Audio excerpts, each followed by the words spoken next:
এর মধ্যে কিন্তু আরও একটি অনাকাঙ্ক্ষিত ঘটনা ঘটে বারডেম হাসপাতালের সামনে। প্রায় 3 ঘন্টা যানজটে আটকে থাকার পর এক ব্যক্তি গাড়ি থেকে বের হয়ে শিক্ষার্থীদের সাথে কথা বলেন এবং রাস্তা ছেড়ে দেওয়ার অনুরোধ জানান, কিন্তু শিক্ষার্থীরা তাদের আন্দোলন চালিয়ে যাওয়ার কথা বললে এক পর্যায়ে তাদের সাথে ওই ব্যক্তির বাকবিতণ্ডা শুরু হয়। ধাক্কাধাক্কির এক পর্যায়ে ওই ব্যক্তি নিজের রিভলভার বের করেন এবং শিক্ষার্থীদের দিকে আমরা তাক করতে দেখেছি।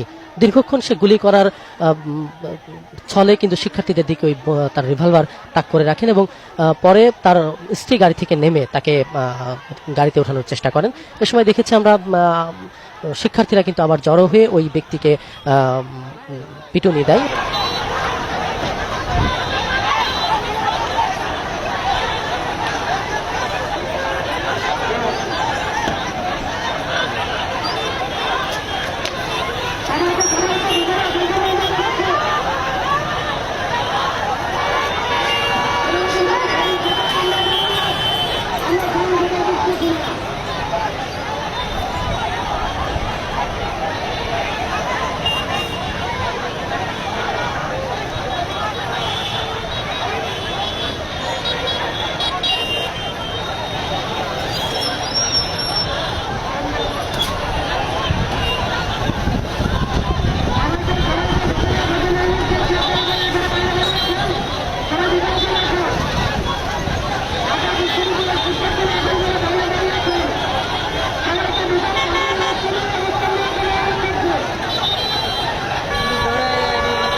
পরে পুলিশ এসে কিন্তু তাদেরকে উদ্ধার করে হাসপাতালে নিয়ে যায়। আমরা পুলিশের সাথে পরে কথা বলেছিলাম, তারা বলেছেন যে এই যে ব্যক্তি তিনি একজন ট্রাভেল এজেন্সির মালিক, তিনি তার ওয়াইফ এবং ভাগ্নেকে নিয়ে যাচ্ছিল।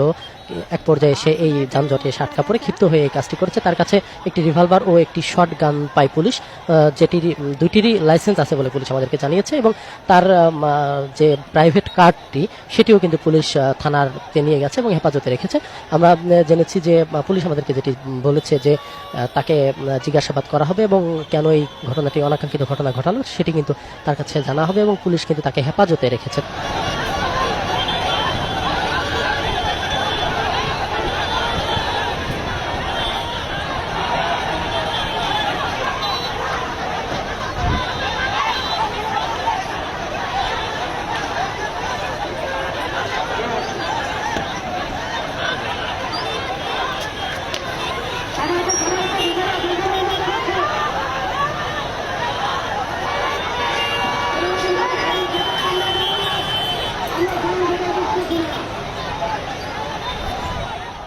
তবে এই ঘটনার পরপরই কিন্তু আন্দোলনরত শিক্ষার্থীদেরকে আমরা দেখেছি, তারা কিন্তু খুব দুঃখ প্রকাশ করেছেন এবং আন্দোলনরত শিক্ষার্থীরা বলছেন যে এটি লজ্জাজনক একটি ঘটনা।